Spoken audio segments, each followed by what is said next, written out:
Hey, what's up, guys? Boxing with B. First off, Happy New Year to everybody. I know it's been a minute. We always do this where it's been a minute and then we come back on. But you know what? Not we.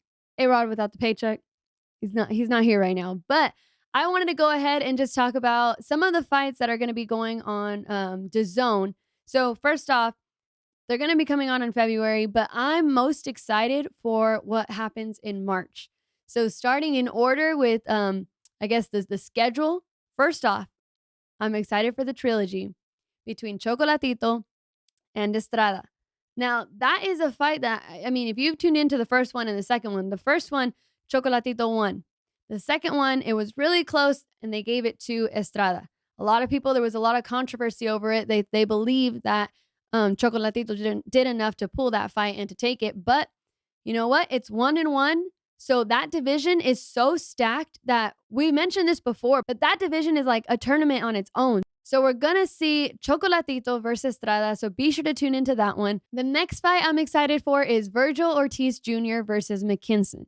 They're both undefeated. So after this fight, I mean, someone's O has got to go.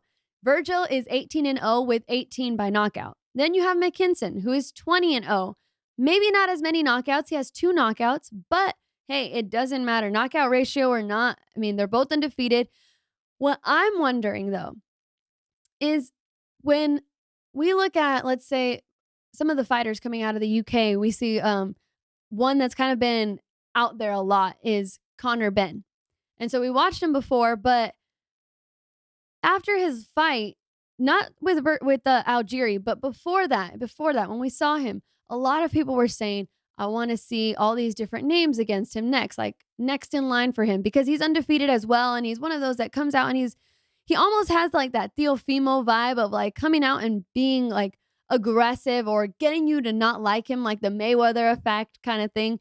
But Conor Benn, I saw the name Vergil Ortiz Jr. come up a lot on Twitter, social media. People were saying, I want to see that fight because they're both young, they're both undefeated, and that would be a great fight.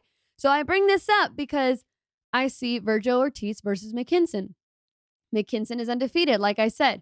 But is this maybe a tactic? You know, it's smart. It is smart. If Eddie Hearn is maybe thinking, let's throw in Mckinson, maybe he is not as, drawing to an audience compared to Conor Benn. Let's throw him in. He's undefeated. Let's see how he does against Vergil. Let's see how Vergil looks. And then we'll decide if Conor Benn is next. Those are the tactics that always, they happen in boxing. Promoters, they want to see how these other fighters will do before they throw in maybe someone that's generating all the sales. So that's what I'm thinking. I'm thinking Vergil Ortiz versus this guy. Yeah, it'll be a great fight. Both undefeated. They're both putting their undefeated records on the line. But I'm kind of seeing past it. I'm not speaking for them because these fighters will look at each other and not look past each other, hopefully, each time they step in the ring. But on the broader spectrum, is this just a way to see how this is going to play out before Conor Benn's name is thrown in with Vergil Ortiz? Because Vergil is an explosive fighter, and I'm not saying Conor Benn isn't. I just think Vergil has more experience, I would say. They're both young, but I mean, the level of competition and what we've seen from Vergil, I mean, they're both only growing, but I think that would be a great explosive fight. Their styles are very different, but I mean, looking back at Conor Benn's last fight, he got a knockout. But to me, I'm not that impressed because it was against Chris Algieri.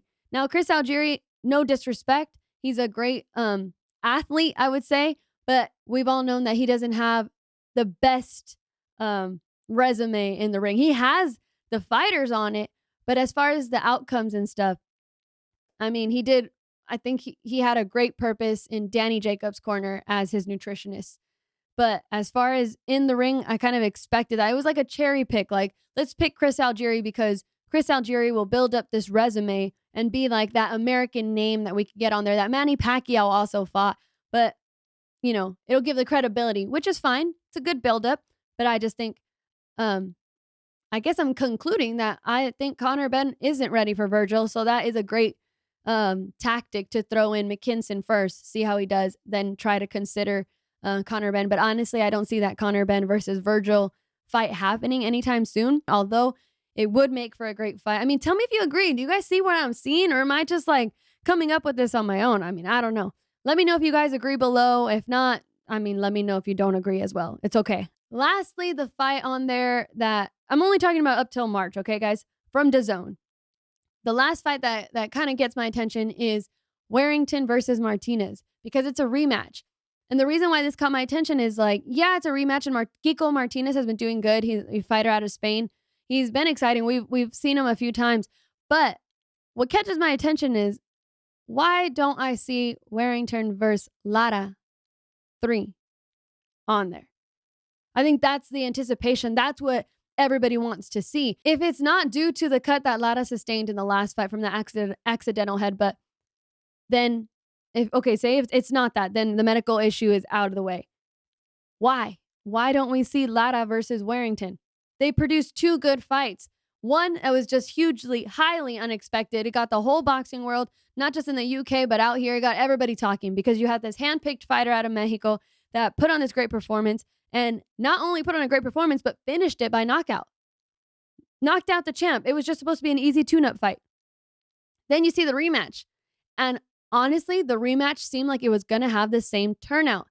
Lara and Warrington go in there, go full out war. And that's what we saw the first time, a full out war. Warrington has heart. He has a heart of a champion. He does not go, if he goes down, he's going to get up and he's going to keep going. If someone doesn't stop the fight for him, he's not going to stop it. That's the type of fighter that I've seen from him. But against Lara, I feel like Lara just has his number. He has his blueprint. He got in there the second fight. I don't know why Warrington wanted to go in there and exchange big. I thought it didn't work for you the first time. Why are you going to try to do it again? And then, as you saw it, it didn't really progress far. It ended, I think, I can't even remember now, but I feel like it was the second or third round. I just know it wasn't far. Ended because of a accidental headbutt that really sliced up Lara. And I think that was smart of Lara to stop it. He got cut and took a few good blows right to the cut. And it opened up pretty well. But the thing is, my overall conclusive statement or question, I guess, here is, why don't we see Lara versus Warrington 3? I want to see that trilogy. You could have had a lineup of just almost back-to-back trilogies. Chocolatito versus Estrada, and then you have Lara versus Warrington. I don't know, guys. What do you guys think? Are you guys okay with seeing Warrington versus Kiko Martinez? I'm sure it'll be a great fight, but I think it's not what we want. And another thing is, Warrington going into this fight with Martinez, are we going to see the same flame, I guess, under Warrington? Because, when they want something and he's upset with that loss, he doesn't want to see that. He wants to be able to go out there and be like, hey, I avenged my loss. And that's kind of like the mindset that we saw in the last fight. He was not going to give up. He didn't look like he was ready to just, take the L. He looked like he wanted to get his revenge, even though Lara didn't look fazed by it either. So will he have the same, drive for this fight? Or is he going to be in, what is it called? When you kick it in, is he going to be in cruise mode? Is he just going to relax and go through it? I don't know if we'll see the same fight that we would have seen with Lara, but I hope that Lara fight is in the near future for the trilogy. Because settle it. I mean, settle it. That's what the last fight was supposed to be for. We didn't get that. The fighters didn't get that. So a trilogy, I think, is not asking for too much. All right, well, that's all I'm going to talk about, because I feel like just those 3 fights alone are exciting. But, this week, it's not going to be on DAZN, but Joe Smith Jr. also enters the ring again. So be sure to tune into that fight. That'll be a good one this Saturday, January 15th.